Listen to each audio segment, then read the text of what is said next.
अमावस का महत्व स्वयं भगवान कृष्ण ने राजा युधिष्ठिर को बताया था। ऐसा माना जाता है कि जो भक्त अमावस का व्रत रखते हैं उन्हें नैतिक और कुलिक संतान के साथ लंबी उम्र में मिलती है।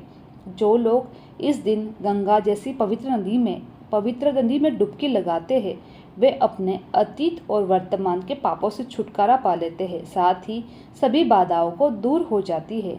हिंदू संस्कृति में पीपल के पेड़ का बहुत महत्व है, क्योंकि ऐसा माना जाता है कि पीपल का पेड़ पवित्र होता है और इसमें देवता का वास होता है। इसलिए भक्तों को सौभाग्य प्राप्ति के लिए इस दिन पीपल पेड़ की पूजा करनी चाहिए। विवाहित महिलाएं भी अपने पति की लंबी उम्र के लिए अमावस का व्रत रखती है। यदि अविवाहित महिलाएं इस दिन व्रत रखती है तो उन्हें अच्छे और सुयोग्य वर की प्राप्ति होती है। पितृ तर्पण करने के लिए यह एक महत्वपूर्ण दिन है। अमावस्या व्रत करने से पितृदोष से पीड़ित व्यक्तियों को राहत मिलती है और इस दिन यज्ञ, दान, पूजा, अनुष्ठान करने से भक्त अपने जीवन से सभी दुखों और बांधवाओं से दूर हो जाते हैं। तो आइए अब सुनते हैं अमावस्या व्रत की कथा। एक साहूकार के 7 बेटे, 7 बहू और एक बेटी थी। साहूकार के घर पर एक जोगी भिक्षा मांगने आता था। जोगी को साहूकार की बहू भिक्षा देती थी तो वह ले लेता था, लेकिन जब बेटी देती तब वह भिक्षा नहीं लेता था। कहता कि बेटी का सुहागन तो है, पर इसके बाद उसका दुहाग लिखा हुआ है। यह बात सुनकर बेटी को चिंता होने लगी। उसका शरीर कमज़ोर होने लगा। उसकी माँ ने पूछा, बेटी तुम इन दिनों में इतनी कमज़ोर दिखाई देती हो। तब उसने बताया कि एक जोगी भिक्षा मांगने आता है और जो कहता है कि बेटी है तो सुहागन है, लेकिन इसके नसीब में दुख लिखा हुआ है। यह बात सुनकर उसकी माँ ने कहा, कल मैं सुनूंगी।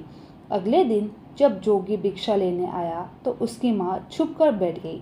जब बेटी भिक्षा देने लगी तो जोगी ने वही बात फिर से बोली। इतनी सुनकर उसकी माँ बाहर निकल आई और बोली, एक तो हम तुम्हें भिक्षा देते हैं और तुम ऊपर से हमें गाली देते हो। तब जोगी बोला, मैं गाली नहीं देता, जो सच है वही बोलता हूँ, जो इसके भाग्य में लिखा है वही कहता हूँ। माँ ने जोगी से कहा, तुम्हें यह पता है कि इसके भाग्य में दुहाग लिखा है, तो यह भी पता होगा कि यह दुहाग कैसे दूर होगा। तब जोगी बोला कि 7 समुंदर पार एक सोना धोबन रहती है जो अमावस का व्रत करती है। अगर वह जाकर अपना फल दे दे तो इसका निवारण हो जाएगा, नहीं तो विवाह होते ही इसका पति को सर पर डस लेगा। यह बात सुनकर माँ बहुत रोने लगी और सोना धोबन की तलाश में जाने लगी। चलते चलते रास्ते में तेज धूप पड़ने लगी तो साहूकारनी एक पीपल के पेड़ के नीचे बैठ गई। उस पीपल के पेड़ में एक गरुड़ पक्षी का घोंसला था, जिसमें गरुड़ का छोटा बच्चा था। साहूकारनी को घोंसले के पास एक सर्प जाता दिखाई दिया तो उसने उस गरुड़ के बच्चे को बचाने के लिए उस सर्प को मार डाला और ढाल के नीचे रख दिया। जब गरुड़ और पंखिनी आए तो घोंसले के पास खून देखकर क्रोधित हो उठे और साहूकारनी को चोंच मारने लगे। तब साहूकारनी बोली, मैंने तो तुम्हारे बच्चे की जान बचाई है। यह सर्प तुम्हारे बच्चे को डसने वाला था, मैंने इसे मारकर गिरा दिया है। गरुड़ ने सर्प की ओर देखकर कहा, तुमने हमारे बच्चे की जान बचाई है, अब तुम्हें जो मांगना है मांगो। तब साहूकारनी बोली, मुझे 7 समुंदर पार सोना धोबन के घर ले जाओ। गरुड़ ने साहूकारनी को अपने पीठ पर बिठाकर 7 समुंदर पार सोना धोबन के घर छोड़ आया। वहां जाकर साहूकारनी ने सोचा कि सोना धोबन को कैसे राजी किया जाए। सोना धोबन के 7 बेटे बहू थे। उसकी 7 बहुएं काम को लेकर रोज लड़ाई करती थी और काम भी नहीं करती थी। एक रात को जब सो जाते तब साहूकारनी सोना धोबन के घर जाती और घर का सारा काम करती। गायों को नहलाना, घर की सफाई करती, रसोई का काम करती, चौका बर्तन करती, आटा पीसती, कपड़े धोती, पानी भरती और दिन होने से पहले चली जाती। बहुएं सोचती कि यह सारा काम कौन कर रहा है, लेकिन कभी एक दूसरे को पूछती नहीं कि यह सब काम कौन कर रहा है। एक दिन सोना धोबन ने कहा कि तुम आजकल लड़ती भी नहीं हो और काम भी ठीक से कर रही हो। तो बहुए ने कहा कि सासू जी, काम तो हमें ही करना पड़ता है, चाहे हम लड़कर करें या राजी करें, इसलिए लड़ाई करने से क्या फ़ायदा। सोना धोबन ने सोचा कि आज देखे जाए कि कौन सी बहू काम करती है, और वह रात को सोई नहीं।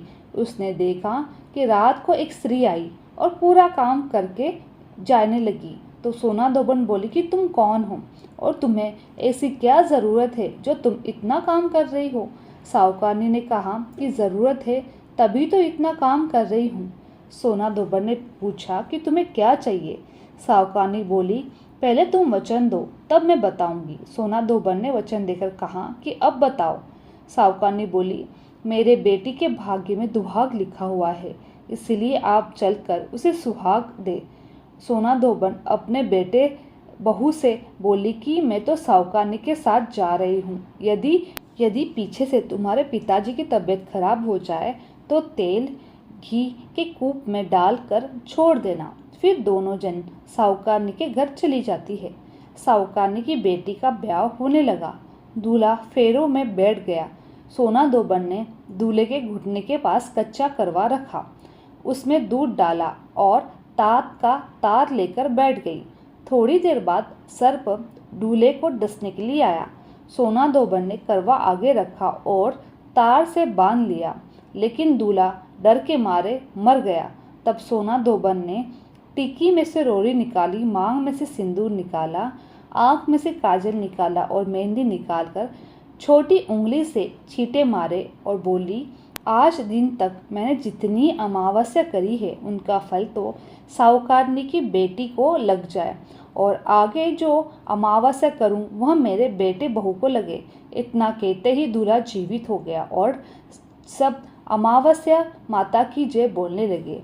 सोना धोबन वापस जाने लगी तब साहूकारनी बोली, तुमने मेरे जवाई को नया जीवन दान दिया है, इसलिए कुछ भी मांगो। वह बोली, मुझे तो कुछ नहीं चाहिए, सिर्फ एक हांडी दे दो। वह हांडी लेकर चली जाती है और रास्ते में अमावस्या आती है तो हांडी का 108 बार परिक्रमा लगाकर पीपल के पेड़ के नीचे गाड़ कर घर जाती है। घर जाकर देखती है तो उसका पति मरा हुआ और तेल और घी के रूप में पड़ा है। तब वह टिक्की में से रोड़ी निकाली, मांग में से सिंदूर निकाला, कोया में से काजल निकाली और नींबू में से मेहंदी निकालकर चिटकी उंगली से छींटे दिए और बोली, मैंने जो रास्ते में अमावस्या का व्रत किया है उसका फल मेरे पति को लगे। इतना कहते ही उसका पति उठकर बैठ गया। घर का ज्योतिष आया और बोला, जजमान, अमावस्या को मुझे क्या दक्षिणा दोगे। सोना धोबन बोली, मुझे तो अमावस्या रास्ते में आई थी तो कुछ भी नहीं किया, जो भी कुछ किया है वह पीपल के पेड़ के नीचे गाड़ दिया है। ज्योतिष ब्राह्मण ने जाकर खोद कर देखा तो 108 और 13 सोने के सिक्के मिले। ज्योतिष ब्राह्मण सबको घर ले आया, बोला कि ऐसी फेरी की है और मुझे बोल रही है कि कुछ भी नहीं किया। सोना धोबन बोली, यह तो तुम्हारे भाग से ही हुआ है, इसलिए तुम इसे ले जाओ। ब्राह्मण बोला कि मेरी तो इसमें चौथी पाती है, बाकी आपका मन हो उसे दे दो। सारी नगरी में बोल दिया कि अमावस्या का व्रत करिएगा। हे अमावस्या माता, जैसे साहूकारनी के बेटी को सुहाग दिया वैसे सबको देना। अमावस्या की कहानी कहने वाले को, अमावस्या की कहानी सुनने वाले को, हामी भरने वाले को और अपने पूरे परिवार को देना। जय हो अमावस माता की। आइए सुनते हैं भगवान गणेश की कथा। हर व्रत में भगवान गणेश की कथा ज़रूर सुननी चाहिए। महिलाएं खासकर अपने पति की लंबी आयु के लिए भगवान श्री गणेश की पूजा ज़रूर करती है। ऐसा मान्यता जाता है कि भगवान श्री गणेश की पूजा करने से पति की लंबी आयु होने के साथ ससुराल में हमेशा खुशियों से भरा रहता है, वहाँ कोई भी दरिद्रता कभी नहीं आती है। तो आइए जाने सुहाग की लंबी आयु देने वाली गणेश भगवान की अद्भुत कहानी। एक समय की बात है, एक भाई बहन रहते थे। बहन का नियम था कि वह अपने भाई का चेहरा देखे ही खाना खाती थी। हर रोज़ वह सुबह उठती थी और जल्दी जल्दी सारा काम करके अपने भाई का मुंह देखने के बाद ही घर जाती थी। एक दिन रास्ते में एक पीपल के नीचे गणेश जी की मूर्ति रखी थी।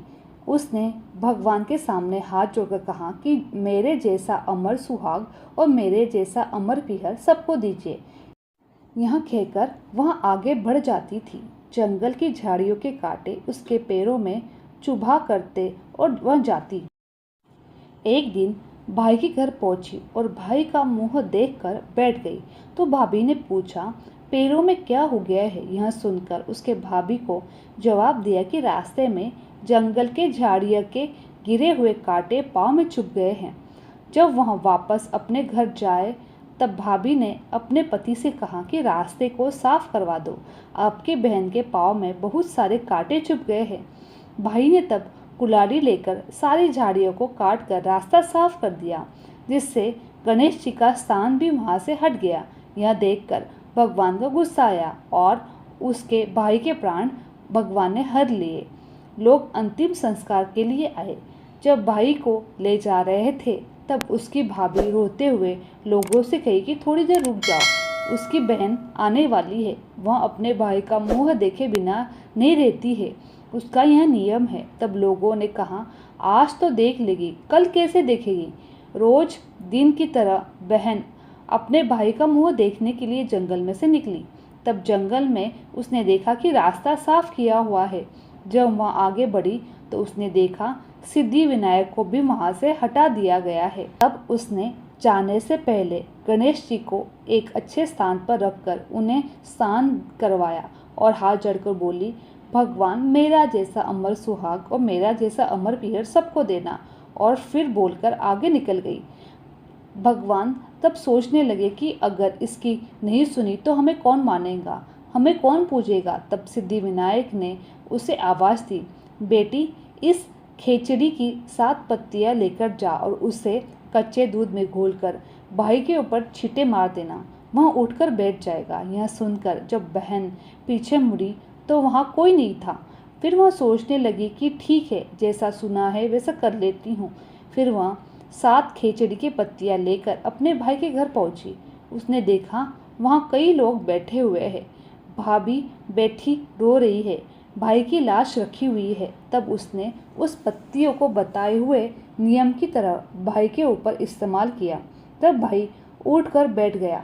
भाई बोला कि बहन मुझे बहुत गहरी नींद आ गई थी। तब बहन बोली, यह नींद किसी दुश्मन को भी न आए। उसने सारी बात अपने भाई को बता दी। तो मान्यता के अनुसार यह है गणेश जी की चमत्कारी कहानी। बोलो भगवान गणेश जी की जय। हर व्रत कथा के साथ पढ़ी और सुनी जाने वाली लपसी तपसी की यह कहानी। एक लपसी था, एक तपसी था। तपसी हमेशा भगवान की तपस्या में लीन रहता था और लपसी रोजाना 1.25 सेर की लापसी बनाकर भगवान को भोग लगाकर जिम लेता था। एक दिन दोनों लड़ने लगे। तपसी बोला, मैं रोज भगवान की तपस्या करता हूँ, इसके लिए मैं बड़ा हूँ। लपसी बोला, मैं रोज भगवान को 1.25 सेर लापसी का भोग लगाता हूँ, इसलिए मैं बड़ा हूँ। नारद जी वहाँ से गुजर रहे थे।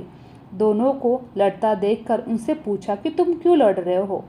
तपसी ने खुद के बड़े होने का कारण बताया और लपसी ने अपना कारण बताया। नारद जी बोले, तुम्हारा फैसला मैं कर दूंगा। दूसरे दिन लपसी और तपसी नहाकर अपनी रोज की भक्ति करने के लिए आए तो नारद जी ने छुपकर 1.25 करोड़ की एक एक अंगूठी उन दोनों के आगे रख दी। तपसी की नज़र जब अंगूठी पर पड़ी तो उसने चुपचाप अंगूठी उठाकर अपनी नीचे दबा ली और लपसी की नज़र अंगूठी पर पड़ी, लेकिन उसने ध्यान नहीं दिया। भगवान को भोग लगाकर लापसी खाने लगा। नारद जी सामने आए तो दोनों ने पूछा कि कौन बड़ा। तो नारद जी ने तपसी से खड़ा होने का कहा।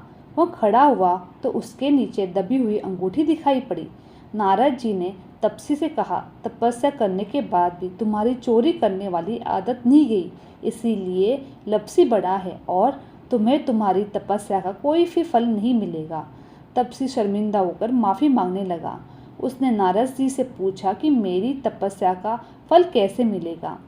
नारद जी ने कहा, यदि कोई गाय और कुत्ते की रोटी नहीं बनाए तो फल तुझे मिलेगा। यदि कोई ब्राह्मण को भोज करवा कर दक्षिणा नहीं देगा तो फल तुझे मिलेगा।